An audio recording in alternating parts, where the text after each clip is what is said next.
நம்மளுடைய அடுத்த வாழ்வாதாரம் பண்ண முடியாம ஸ்டக்காய் நிக்கிறோம். சட்டநாதர் இல்ல வழக்கை தீர்த்த ஈஸ்வரர், உங்க மேல இருக்கக்கூடிய ஸ்டேஷன்ல இருக்கக்கூடிய கம்ப்ளைண்ட்ஸ் இதுல இருந்து உங்களுடைய பேர் விடுபடுவதற்கான வாய்ப்புகள் ரொம்ப அதிகமாக உள்ளது. பேர் எழுதி இந்த கேஸ் முடிஞ்சிடணும்னு சொல்லி வராகி அம்மன் கிட்டையும் அதை கொடுத்துட்டு நீங்க கண்டிப்பா வாங்க.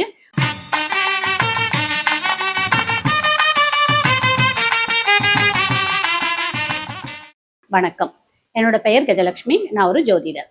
ஆன்மீக ரீதியான கேள்விகளும் சந்தேகங்களுக்கும் வழிபாட்டு முறைகளும், கோவில் ரீதியான கேள்விகளுக்கும் வழிபாட்டு முறைகளுக்கும் எனக்கு தெரிந்ததும் என்னோட குருமார்கள் எனக்கு சொன்னதும் உங்களுடன் நான் சிறு துளிகளை நான் பகிர்ந்துக்கிறேன். நமக்கு போலீஸ் ஸ்டேஷன்ல கேஸ் இருக்கு, இல்ல கோர்ட்ல கேஸ் இருக்கு, இந்த மாதிரியான விஷயம் நமக்கு ரொம்ப டிஸ்டர்பன்ஸா இருக்கு, நம்மள அடுத்த நிலைமைக்கு கொண்டு போக முடியல, நம்மளுடைய அடுத்த வாழ்வாதாரம் பண்ண முடியாம ஸ்டக்காய் நிக்கிறோம் அப்படின்றவங்க இந்த சிம்பிளான பரிகாரம் பண்ணும்போது கண்டிப்பாக ஒரு மாற்றம் கிடைக்கும்.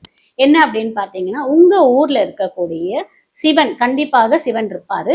அந்த சிவனுக்கு என்ன மாதிரி பேர் இருக்குன்னு பாத்தீங்கன்னா, சட்டநாதர் இல்ல வழக்கை தீர்த்த ஈஸ்வரர், இந்த மாதிரியான பேர் கொண்ட சிவன் இருப்பார். அந்த சிவன் கோவிலுக்கு நீங்க போயிட்டு உங்களுடைய வழக்கு சம்பந்தமான அந்த வழக்குடைய எண் இருக்கும்ல, எண் இல்ல பேப்பர் இருக்கும்ல, அந்த பேப்பரை ஒரு ஜெராக்ஸ் எடுத்துட்டு போயிட்டு அந்த கோவில்ல கொடுத்தீங்கன்னா சிவன் கிட்ட வச்சு கொடுப்பாங்க.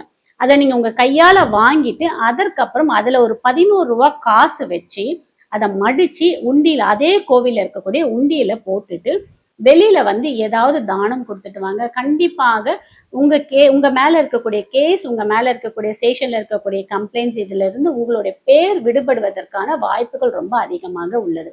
அடுத்தது பாத்தீங்கன்னா, வராகி அம்மன். நீங்க ஏதோ கேஸ்க்கு போக போறீங்க, இல்ல நீங்க கோர்ட்டுக்கு போக போறீங்க அப்படின்னும் போது வராகி அம்மன், உங்க ஊர்ல இருக்கக்கூடிய வராகி அம்மனுக்கு மஞ்சள் அந்த கொம்பு மஞ்சள் சொல்லுவாங்க, அந்த மஞ்சளால் செய்யப்பட்ட மாலை 11 மஞ்சள் வச்சு மாலையை கட்டிக்கங்க. அந்த மாலையை கட்டிட்டு வராகி அம்மன் கிட்ட கொண்டு போய் கொடுத்துட்டு 2 செவ்வாழை பழம் கொடுத்துட்டு நீங்க இந்த கேஸோட எண் ஒரு பேப்பர்ல எழுதி உங்க பேர் எழுதி இந்த கேஸ் முடிஞ்சிடணும்னு சொல்லி வராகி அம்மன் கிட்டையும் அதை கொடுத்துட்டு நீங்க கண்டிப்பா வாங்க. இந்த கேஸ் 3 மாதத்துக்குள்ள கண்டிப்பாக அந்த கேஸ்ல இருக்கக்கூடிய உங்க பேரு விடுபட்டுடும்.